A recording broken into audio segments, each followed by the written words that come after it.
Ассалаумағалейкум достар. Бүгін өте қызықты күн болайын деп тұр. Өйткені актермен бірге күні бойы жүріп, оның өмірін көрсететін боламын.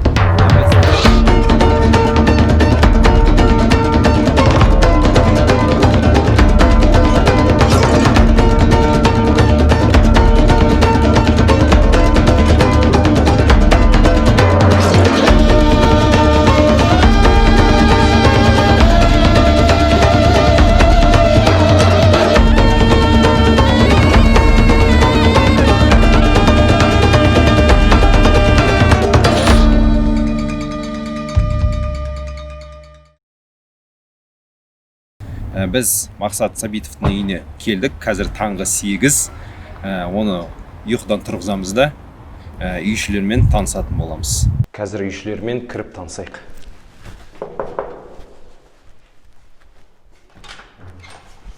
Саламатсыздар ма? Қалайсыз? Жақсыдар ма? Ассалаумағалейкум. Мәке? Ассалаумағалейкум. Жақсы.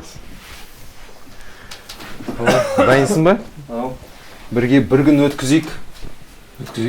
Бапкер болғандықтан бүгін өте қиын күн болады сенде. Дайындалайық, жақсылап тұрып, тамағымызды ішейік. Содан бастайықшы. Дұрыс. Спектакль, құлагер.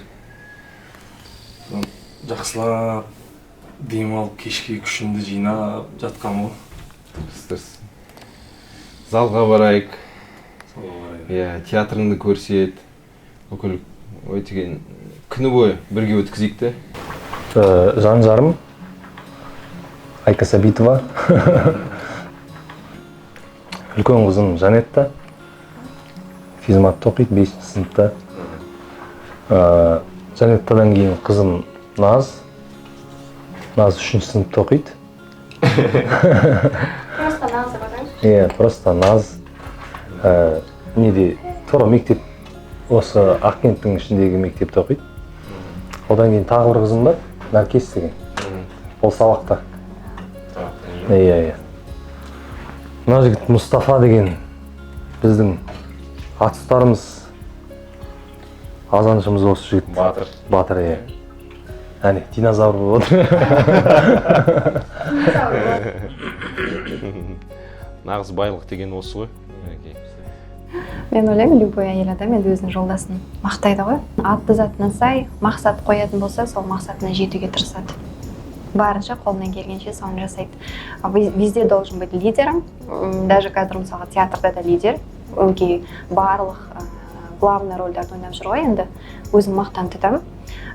Бір себепті өзім творческий отбасында дүниеге келдім ғой, әкем де актер болғаннан кейін. Шын айтайын, мен жолдасым актер болады деп ойлаған жоқпын, бірақ сол мамандыққа қатты қызығатынмын. Бірақ актриса болмағаныма да әкеме рахмет айтамын. Енді әкем ол мамандыққа түсірмеді. Естественно, жолдасым актер. Оның барлық спектакльдерін барып көре аламын, тамсана аламын, қуана аламын, ол үшін мақтан аламын. Жалпы барлық премьерасына қалдырмай құттықтап отырсам. Біздің қазақтың ең мықты жазушыларының бірлерінің пьесасын сомдап ойнап, тем более еще главный рөлді ойнап. Жалпы мен ойлаймын, енді адам мен жануардың арасындағы қарым-қатынасты, оның жануардың ішіндегі ішкі жан дүниесін көрсету ол оңай емес қой негізінде. Бірақ ол соны сомдап шығалды, көрсете алды. Нағыз жылқылар қандай болатынын көрсете алды. Сол кездегі ең мықты жылқылардың бірін көрсетті ғой енді. Бәйгеге қатысатын мықты тұлпардың бірі болды ғой енді, сондайды. Енді мен ойлаймын, ол тоже оңай емес. Жалпы көп рөлінде біз бірге дайындаламыз негізінде. Кейбір рөлдерді мысалға үйде дайындалатын кезде маған беріп қояды репликасын. Айтып отырады, как партнерский ретінде. Сөйтіп те дайындалатын кездеріміз болады. Енді өзім қуанамын, что актриса болмасам да, бірақ жолдасыма демеу бола алатыныма, көмектесе алатыныма, жалпы қолдау бола алатыныма. Оның любой рөлдері негізі на высшем уровне, барлығы шик. Енді мен актер болғаныма 2006 жылдан бастап санасақ, 2006 жылдан 2010 жылға дейін жүрген өнер академиясында оқыдым. Одан кейін театрда бізде Алтын Сақа деген өзіміздің театрдың ішінде қойылған жаңа спектакльдардан жыл сайын өтетін Алтын Сақа деген фестиваліміз бар. Сол жерден 2 жыл қатарынан бір рет жыл актерін, бір рет ең үздік ер бейнесі Ромео и Джульеттаның Меркуцио рөлімен алған болатын. Соны жақсы, ал мен кеттім. Давайте. Антон, давай.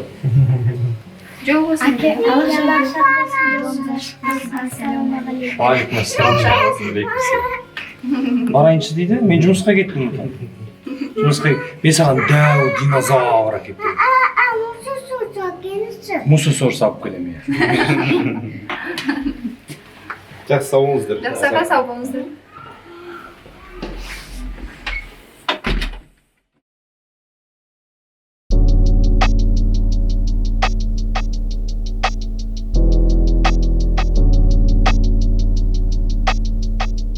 Ал мінекей, құрметті достар, біз залға келдік. Спектакльдің алдында кішкене денені істіріп алу керек. Мақсат негізі өте тұрақты жігіт. Мен оны бір жылдай болды білгеніме.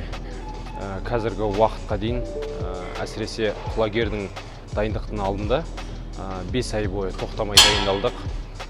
Сонда мен мақсаттың тұрақтылығына таң қалдым. 5 айдың ішінде 2-3 ақ жаттығу ғана жіберіп қойды. Қалған уақытта міндетті түрде келіп жүрді. Бірінші құлагерде мақсат 92 келі болған.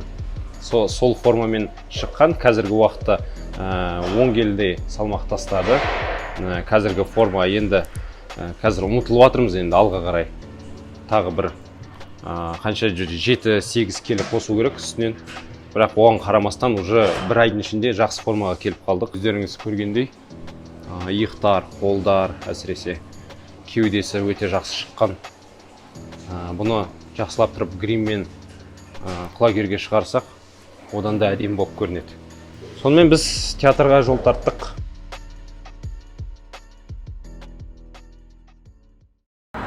Биыл театрдың 75-ші маусымы ашылды.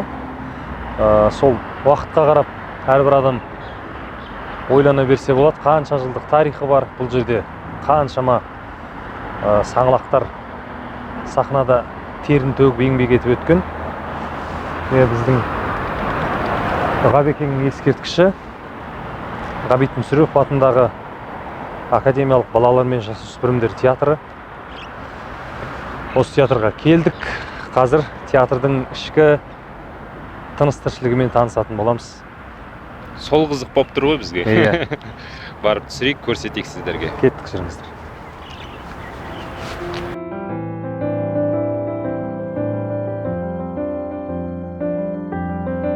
Театрға келгенде ең бірінші кіретін бөлмем осы бөлме. Әрлеу бөлмесі. Бұл жерде біздің золотой қыздар бар. Кәмшат ханым, Света ханым, Егіз апай. Ал мен бояндырып жүресіздер ма? Осы жерде боянамыз.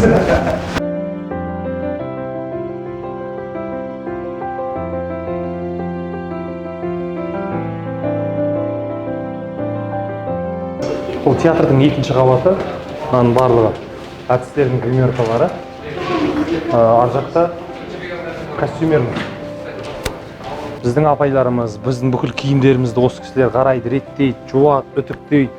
Біз театрға жарқырап шығу үшін осы кісілер бар еңбегін салады ғой, былайша айтқан кезде. Сіздерге рахмет, Алла разы болсын. Бүкіл спектакльдің костюмдері мына жерде. Бас киім барлығы костюм цехының бір несі ғана, бір бөлігі. Басқа бөлігі де ар жақта бар. Өйткені киім барлығын бір жерге сыйдыру мүмкін емес. Үлкен театр болғаннан кейін.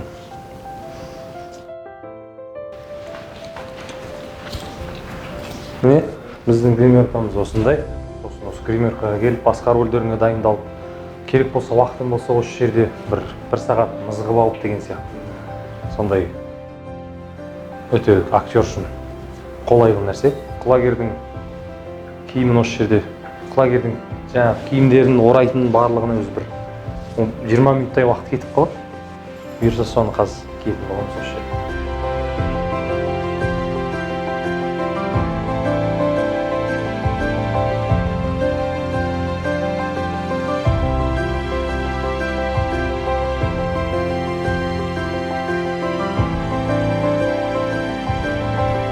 киініп болдық, құлагерге енді ең бір важный десек болады, гримді жақсылап жасау керек. Оған жарты сағат 40 минут уақыт бөлінеді.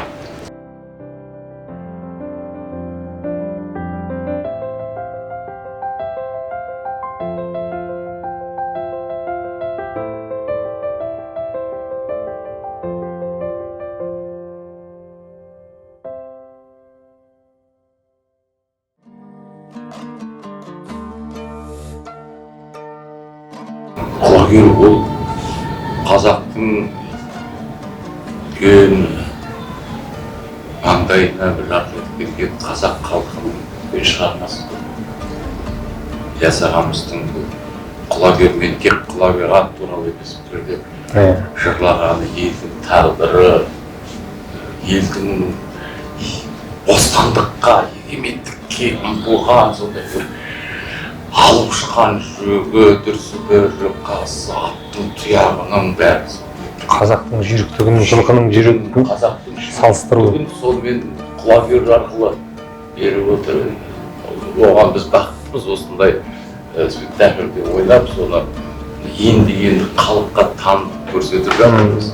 Алла қаласа енді алдағы уақытта халық көрермен толып келіп тағы да бағаларын алады. Мінекей достар, дайындық барысы. Спектакльге дейін 30 минут уақыт қалды. Қазір актерлар дайындалып жатыр, сахнаны дайындап жатыр, звук, свет, бұның бәрі біраз уақыт алады. Қазір кішігірім репетиция, сосын спектакльдің өзі басталатын болады.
Қандай сезімдесің, айта кетші.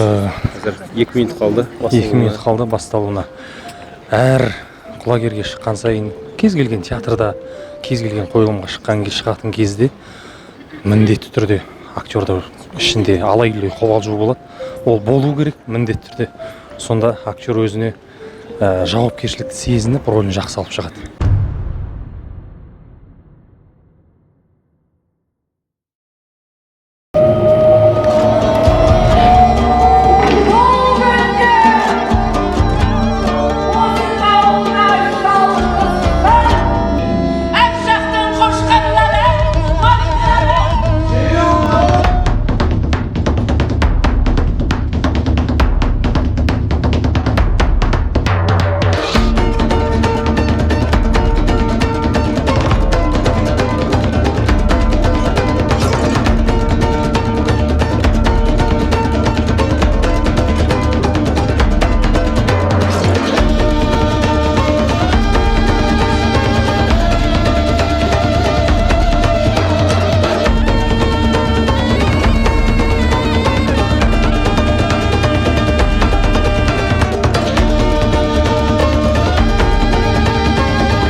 арыстан байырлықты, жолбарыстай қайратты, қырандай күшті.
Бүгінгі спектакльге келгенде, әрине спектакльге жалпы адам рухани байлығы үшін, бір демалыс үшін келеміз ғой.